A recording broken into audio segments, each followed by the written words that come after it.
University and a senior global future scientist with the Global Future Laboratory.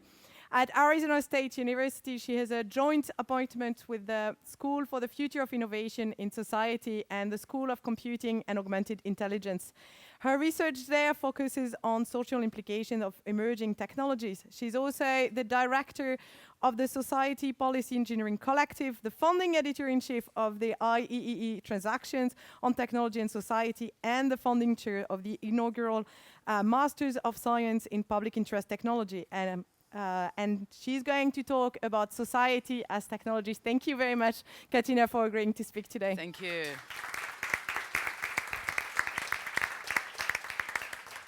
Thank you so much for being here till the end of the day. I have so much gratitude. I almost didn't make it community. And I'm grateful to be alive. I'm grateful to be here in front of you with my cognition. And I'm grateful for the amazing people I have met for the first time.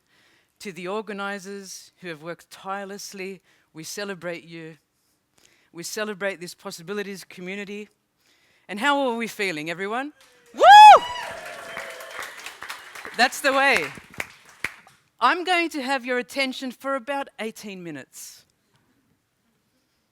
And every morning I've walked from London to Cambridge, with the express train, of course. I've thought, am I in Doctor Who land or in Mary Poppins land?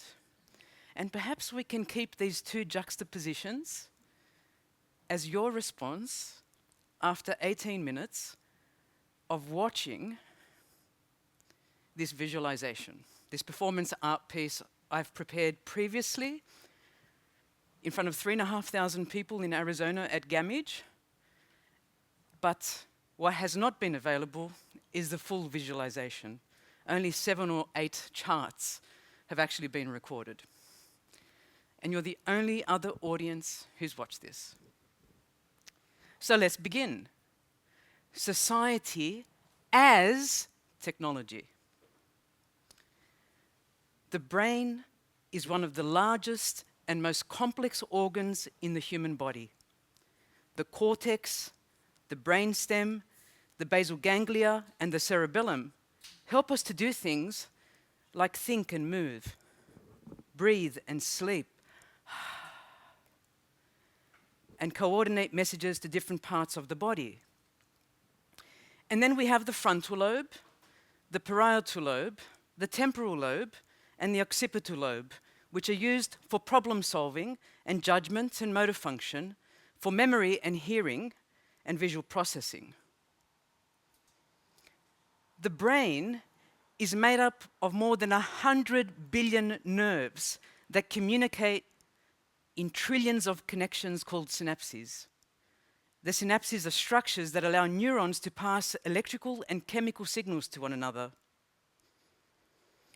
It's mind-blowing to think that each of us, every single one of us, as we go about our day, is carrying one of the deepest networks of networks that has ever existed.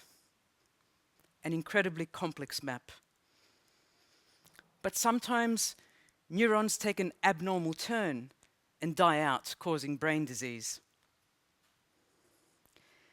That's where neuroprosthetic devices come in. They connect directly to a person's brain, either placed on the surface of the brain,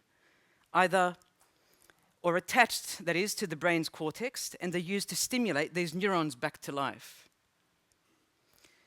The restorative surgical procedure costs up to $100,000 and is the only hope some patients have when they become resistant to pharmaceutical drugs. In this example, we see a patient undergoing a deep brain stimulation stereotactic neurosurgery operation in France, which will help to treat his Parkinson's by implanting electrodes in the brain. Abnormal cerebral electrical activity is modulated. The technique has also been applied to major depressive disorder as a last resort, with markedly different levels of success. About 1/3 of patients undergoing deep brain stimulation are said to achieve remission. And one has to ponder, while clinically significant, what happens to the other 2/3 undergoing this invasive surgery.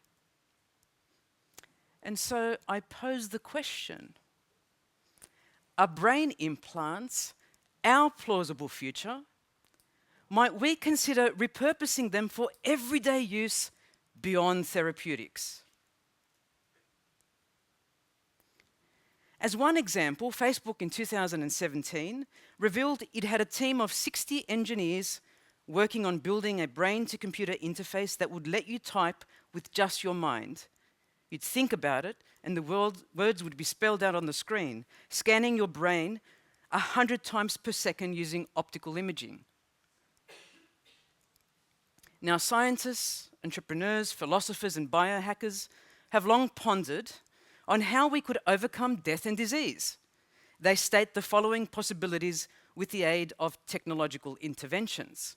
This is the first one: to embed tiny nanobots, about 20,000 of them through the bloodstream, inside the body to monitor physical characteristics and vital signs and provide care on demand through Internet of Things devices. These are tiny, tiny nanobots. The second way is to replace dying organs with new biomechanical systems. Here we see 14 different biomechanical systems as depicted in the Smithsonian installation. And so we keep the body stationary, doing away with the need for movement, just jack into a computer and let your mind travel logically. And the third way, can you guess? Is the final reductionistic possibility: to keep the brain and nothing else. Now, over the next few minutes, I'm going to take you through an intricately woven thought experiment. I don't want you to be bound by what you know. This is what happens when all that is left is just your brain, kept alive by the Earth's telluric currents. Are you ready? All right, Act 1, are we ready? Yep? Okay. Imagine you're weightless, without pain or suffering. There are no deadlines or demands. Everything is perfect. You don't hunger, you don't thirst. You don't have to pay bills or take pills, and your state is neither exceedingly joyous nor is it exceedingly sad. You are in harmony. There is no noise that will take you out of this state of being, no traffic on the road to slow you down, and you're on the back porch sitting on your swing chair with a light breeze in the shade, and your favorite book is in one hand, and you are clasping the hand of the one you love in the other, and you say to yourself, this is as good as it gets. And suddenly, you feel yourself drifting.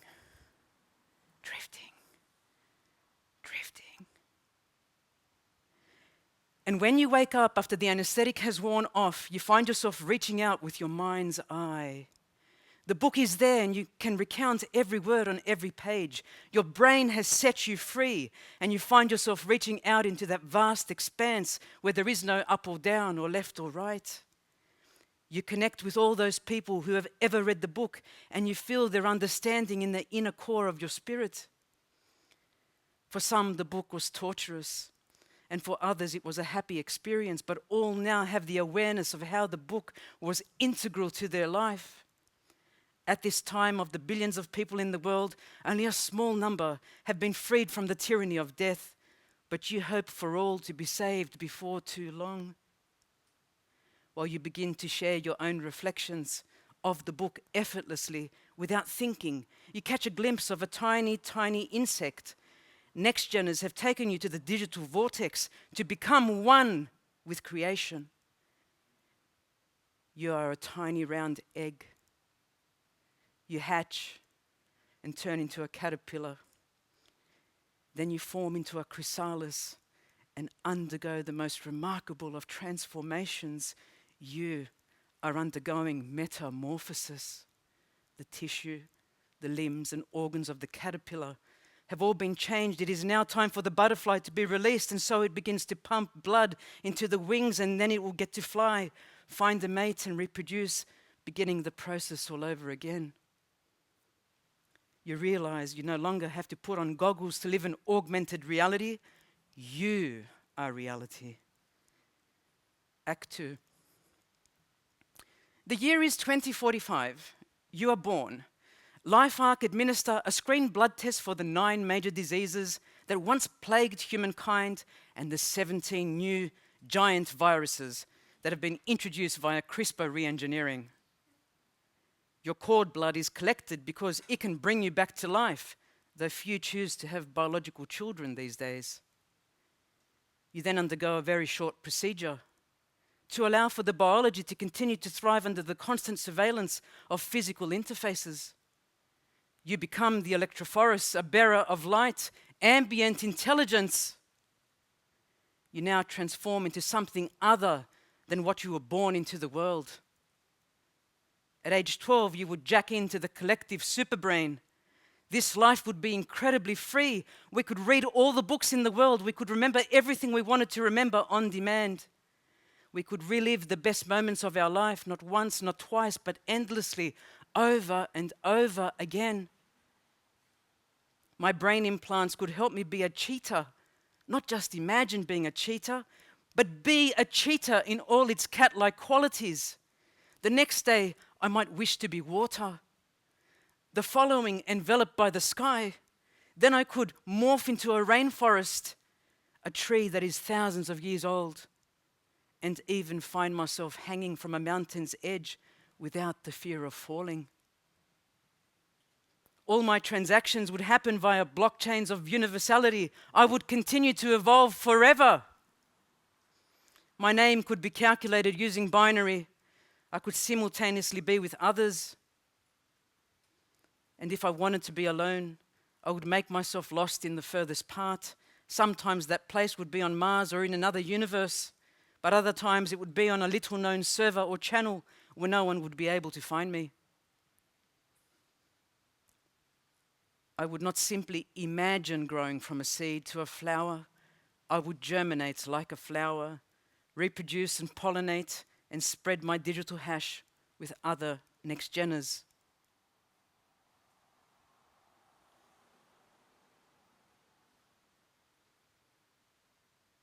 Ladies and gentlemen, therein ends the allegory portion of my presentation.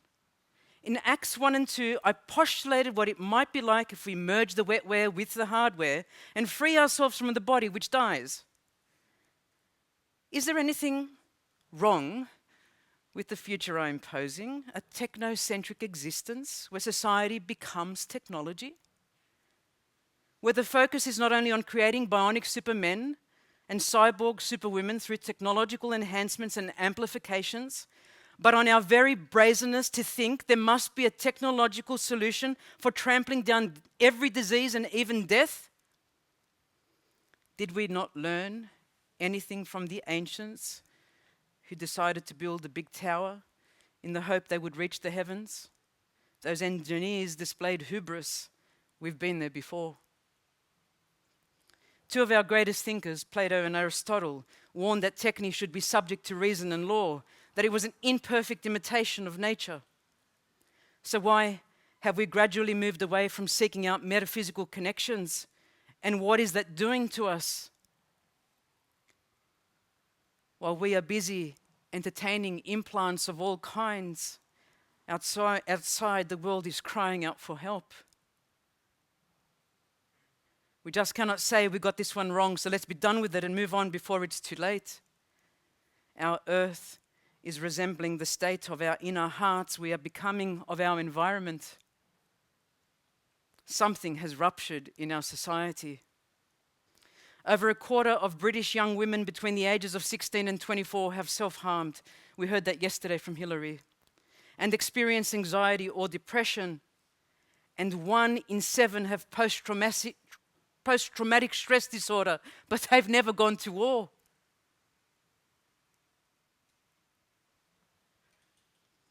Our mental health crisis is not merely neurobiological, but psychosocial. But don't worry, we'll fight the war on depression with the ultimate weapon, brain implants to combat the problem of too much technology. When things get too difficult, we can switch off and reboot and make ourselves artificially happier again. Ladies and gentlemen, we are becoming entangled in too many wires and cables. We lust for high tech, but we have no overload switch and are short-circuiting as a result. Our kids just want us to look at them. But we can't disconnect from our smartphones. We love our computers, but they do not love us and never will. We are spontaneous beings, and microchips are simply random generators. Machines don't dream. Machines don't pray. Machines don't know what it's like to thirst. Machines don't know what it's like to be homeless. Mimicry is not the real thing, not even close. For our own homes, we invest in next-generation AI surveillance hubs that take note of our every action and listen to our every word, all the while deconstructing our uniqueness in the name of safety, convenience, and productivity. We have fallen in love with the vampire, and instead of resisting, we beckon him forward to take the first bite right here. Go for it. We are living in a zombie apocalypse. It's difficult to detect because in this instance there is no blood and the zombie walk has become normalized. If we are hooked now, wait till the implantables get under our very skin and into our heads. We have already heard about brain and heart pacemaker security vulnerabilities. Has anyone considered death by internet? The ultimate ubervalence risk? Social theorist C.S. Lewis in 1943 called all of this the slumber of cold vulgarity. He was referring here to the abolition of man. That man would be reduced to nothing but a head that would finally self-destruct as depicted in that hideous strength. Please read the book if you have not. No, I want to live as a human. I want to place my ear on my beloved's chest and hear his heartbeat and be skin to skin. I want to bleed if I cut myself accidentally. And I want there to be a hand to reach out to when I'm in need. Our life is not a video game. We are not living in a simulation. This is it. Ladies and gentlemen, to conclude, machinery and technology are to be used for the betterment of humankind and not for its subservience. Technique used to be complementary to our endeavors, and we were in partnership with engineering, like building bridges. However, we've gradually moved away from this healthy synergy where we are not only becoming faceless numbers, but are deconstructing the basic building blocks of our very being. We need engineers to step up and take responsibility, both at the building and ethical levels of their work. There is a rightful place to science and technology. We need a new breed of practitioners who will build with meaning for the urgent needs of humankind. Yes, there are no limitations to innovation, none whatsoever. But when technology itself may involve a wrongful use of humans, animals, or natural things, we should say we go no further. The choice is ours, and so are the consequences. Thank you.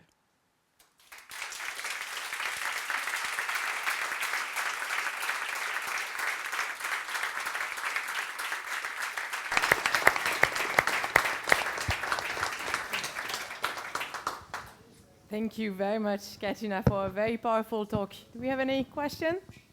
And comments. And yes.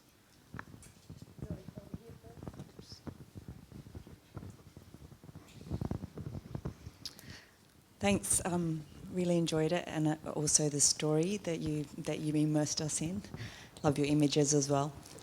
This is something I think about all the time, and this is a comment maybe for you to respond to, but I wonder if part of the problem is us and the way that we are engaging with our own cognition, which is a moral and value-based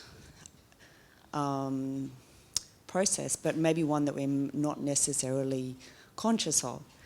And I'm just wondering if you've come across the work of Ian McGilchrist, who is a philosopher, polymath, and I haven't heard him mentioned much here today, at the conference, but his proposition is one that fits into this space, which is that we have progressively over time educated and enculturated ourselves into a pattern of thinking and being and behaving that means that we preference, by default, a left hemisphere orientation. So it's something that's happening inside of us that even diminishes our contact with our embodied self. So, you know, I keep thinking, like, how do we do this? How do we get out of it? How do we stop it? Do I just turn off my computer and I don't reply to my emails and sorry, nobody likes me and I don't have a job anymore? But it's a collective process. And I think that there is a layer that we are not yet conscious of in terms of how we are shaping ourselves at a kind of neurological level. But that neurological level is actually distributed through our whole minds and then through between ourselves. So, yeah. That's a fabulous comment, and I want to hang on to it. And we'll go to another comment from another speaker. And we'll assemble as many as we can, because I want to hear you. We all want to hear each other. Beautiful, beautiful. Thank you very much. That was really fabulous. I want to kind of plant a little seed of doubt. And wondering whether we aren't, in some ways, conspiring in our own demise. And what I mean by this is that there's a fundamental, I think, delusion at the base of what you depicted. We are just not that powerful. We are just not able to do. We cannot play God, and it's Frankenstein, once again, where truth and absolute power comes from God, and then we're in God's image, and we therefore adopt and imitate God and become God, and so we are able to play God, and guess what? It comes back to bite us. But no, we're not. And our power to do all that is 100 million years of evolution. We don't pick it up and do CRISPR just like that. We're not going to be that clever, and we're not that powerful. And if we let go of that sense of power, maybe most of this just disappears. Beautiful, Rael. Another comment. Let's keep going, folks. I want to hear as much as possible this evening. I've got it. Can we take this side, please, so we have some democratic practices? I'm sorry. Looking at your title when I saw it, I thought you were going a different direction.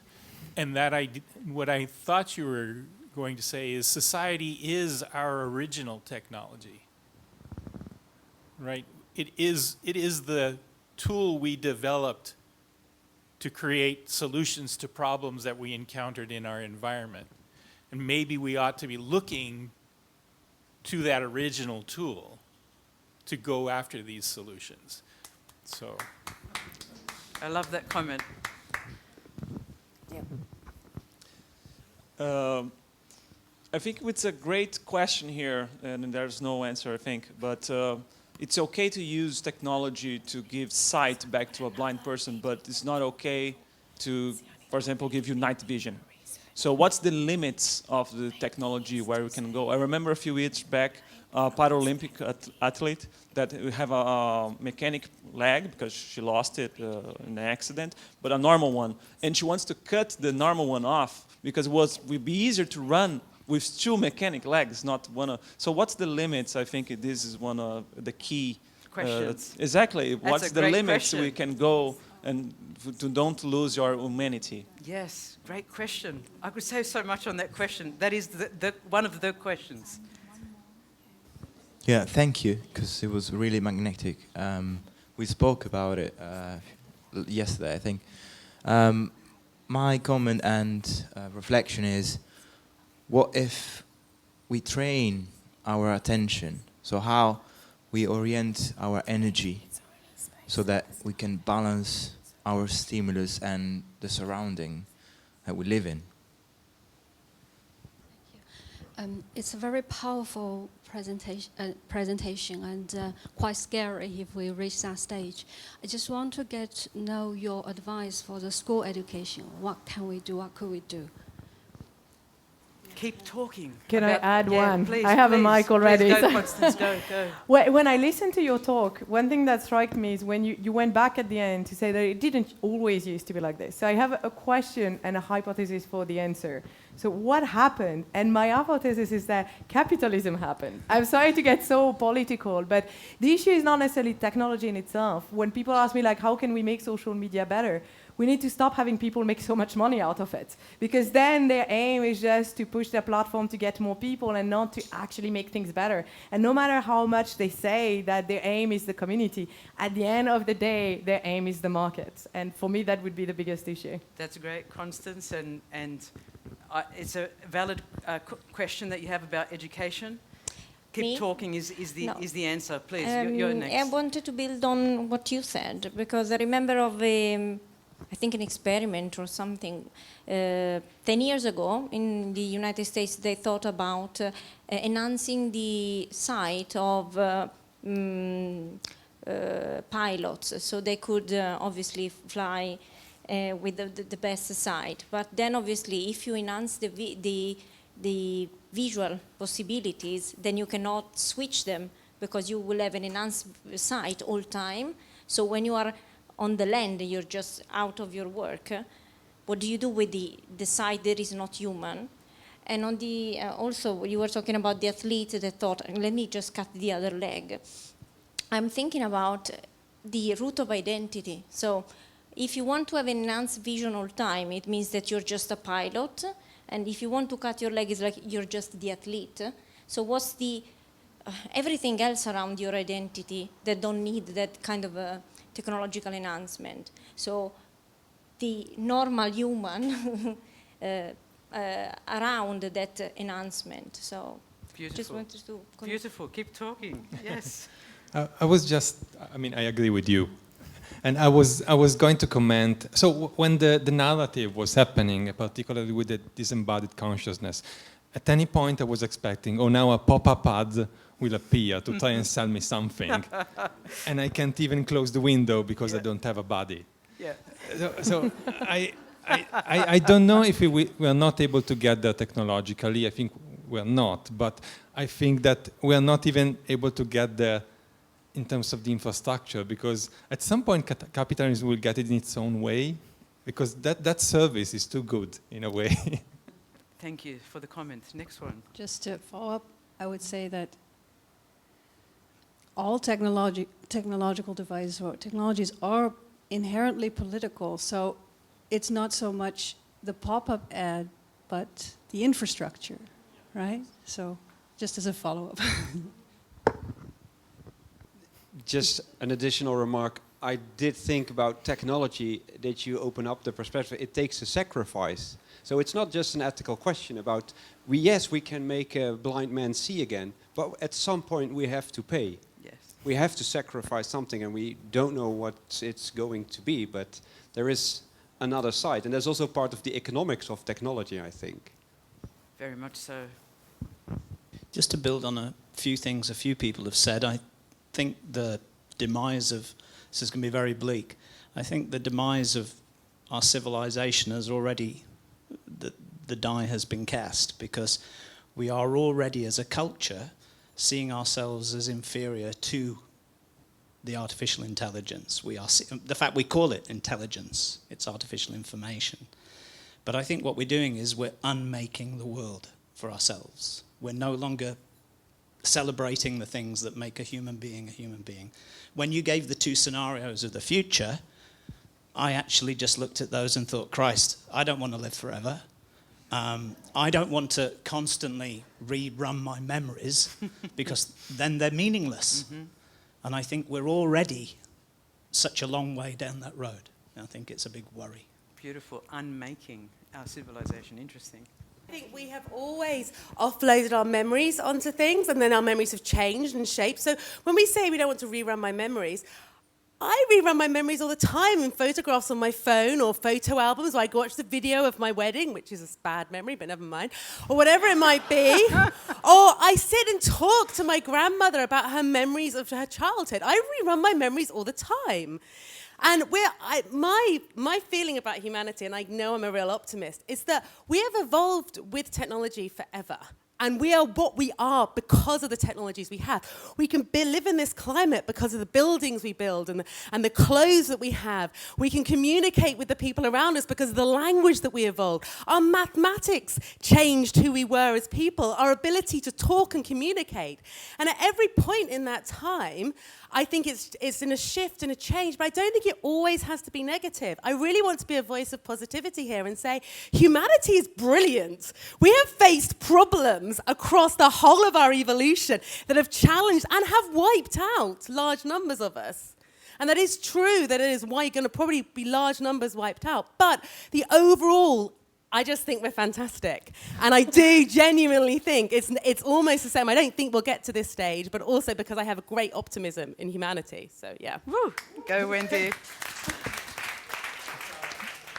I was just to build on some of that and actually to go back to some of our discussions about power earlier. As complex systems, societies are never this simple, right? There will be some experiences like this, but there will be many others. And to go back to Constance's idea about bringing up politics, there's also going to be revolutions. There's going to be all kinds of other things going on to fight out this battle. So somebody may be there, but somebody else may be tearing down the blockchain at the same time. Right.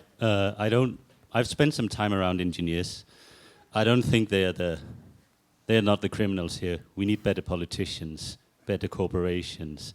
I mean, the engineers are good people. Just a brief one. I think this is a celebration of birth and death, and if the species is gone, we'll evolve. We've been around for so little time, and of course we're going to evolve, and we're going to be gone. Resilience is not permanency, it's not preservation. How it's going to happen, nobody has a clue. And this version of it is really retro. It's really based on what we already know and what we've already done, and it ain't going to happen that way.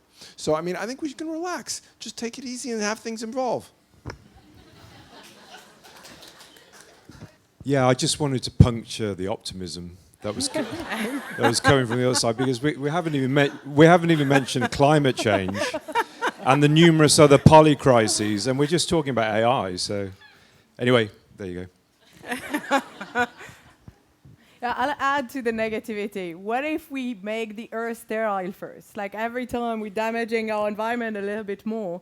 And yes, maybe we are not meant as a species to be around forever, but will there be anything after us if we've polluted everything? Okay. Beautiful community. Let's bring it back for a second. I want to bring it back to a 1960s experiment by Jose Manuel Rodriguez Delgado of Yale University. He was financed by the US Office of Naval Research. I want you to remember this was 60s research. Oh, hang on a second. Let's get this audio going first. Oh, do we have audio, team? That's okay. Truly okay. So the bull here, there's a matador, and there's a simple experiment that is done post an implantable placed in the brain of the bull. And then Delgado and his assistant. Delgado's in the background. He's got a RFID sort of zapper and stops the bull in its tracks simply by pressing the button. There he goes again. Bull stops. Very normal, very old experimentation. So he controls the bull with the sensor device he has in his hands. So this is just a simple experiment that was done, and Delgado was very amazed at the feedback loop that could be possibly generated. He tried this with monkeys later on in the early 90s without even an implantable device, simply by sending radiation towards the monkeys and being able to control them. Now, just in case you thought implantables were fictitious, a year after I developed this presentation, I got a call around New Year's Day in 2021. And I was invited to sit on an ethics panel, an ELSI panel, Ethics, Law, Society, implications panel for DARPA. And everything I'm going to say here is public knowledge. And the other thing I'm going to say is DARPA.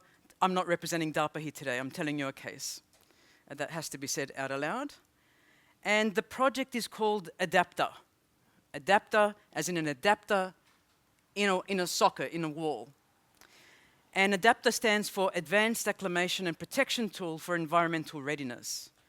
How to get soldiers ready on deployment using an implantable device or an ingestible device that a soldier swallows that is able to send through the body cellular factories and compounds, as in therapies, to be released through external activation. And that can happen through a programmer device somebody's holding, a soldier is holding. It looks schematically something like this. This project is now in its 3rd year. It'll go for 5 years. And human trials are about to begin. Until now, there have been pig trials. But imagine a soldier on deployment having the command and control to trigger a release of therapies to prevent particular conditions in their own body. The system is designed to either entrain the sleep cycle, especially for jet lag or shift lag, having the time to re-establish normal sleep after a disruption, or to eliminate the top 5 bacterial sources of traveller's diarrhea. There's 2 main aims to the implantable device. Get your sleep pattern back in action when you've shifted to another country and are on deployment in the field, or when you are deployed and you are suffering traveller's diarrhea. A close-up of the N-Train implant shows its internal cellular factories here, which when activated by light, produce precisely dosed peptide therapies. The device keeps the cellular factories tightly enclosed, only allowing the therapies to diffuse into the body afterwards. There's an armband that's worn on the right tricep. The implant is just below the armband. It keeps it in its place, and you hold up a programmer device to trigger the implant to do what it does. So the user inputs a desired time shift due to the shift work or travel across time zone, and based on cues from the body's physiology, the external hub detects the user's circadian rhythm and triggers the implant to produce precisely dosed peptide therapies. And a few organizations are there. So this is not really brain implants, not yet, but there are many companies on the New York Stock Exchange that today offer these potentialities. And there are many patents that do so, most of them for therapeutic and health reasons. But is that how it's going to remain? As we had the comments in the front here, you know, I remember a great example of 2 athletes that had blades. It was a 200-meter race in, I think it was the 2008 Olympics, and the big conspiracy was his blades were bigger than mine, longer. So which upgrade, at what level, and what's acceptable? Another example is when Cochlear, the implant company for the deaf, launched a product that meant you didn't have to carry around a headset. 630 requests came from able-bodied people saying, give me one of those implants so I don't have to carry headphones around. Didn't come from the deaf community, only very few. And you can see these posts online, they're actually written on blogs. Able-bodied people were asking, and that's not a bad thing in my eyes. I think the debate that says this is just for health and not for others has been shot down so many times, when in the early days I started to try and make that argument. It was like, what do you mean? You know, if I want it, I can take it. And if I have a disassociation with limbs, I can cut off my legs, it's my body. But can we? You know, ethically and legally and all the other issues and implications. So we obviously have some amazing things to work out. And will ELSI panels, ethical, legal, social implications panels, be enough? Or do we need dialogue? So somebody asked, what do we do in education? We keep talking about this. We don't shy away from the questions. We keep talking. We keep listening to each other. We keep asking the kids, what do you think? Kids are amazing at responding to these complex questions. They don't have the biases we have. They don't have the preconceived baggage we have. They could tell us things, you know, and we were talking about intergenerational creativity today in one of the rooms. Well, get the older people, get the younger people talking about it.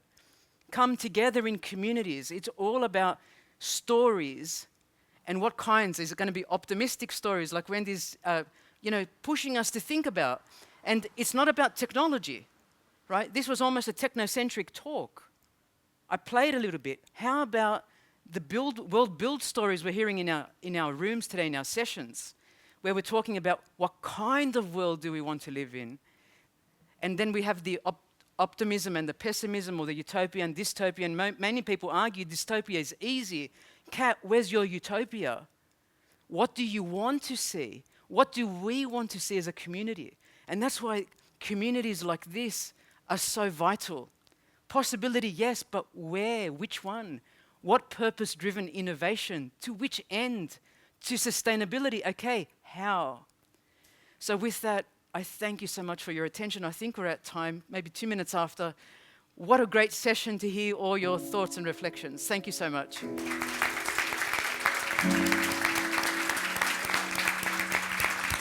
Thank you.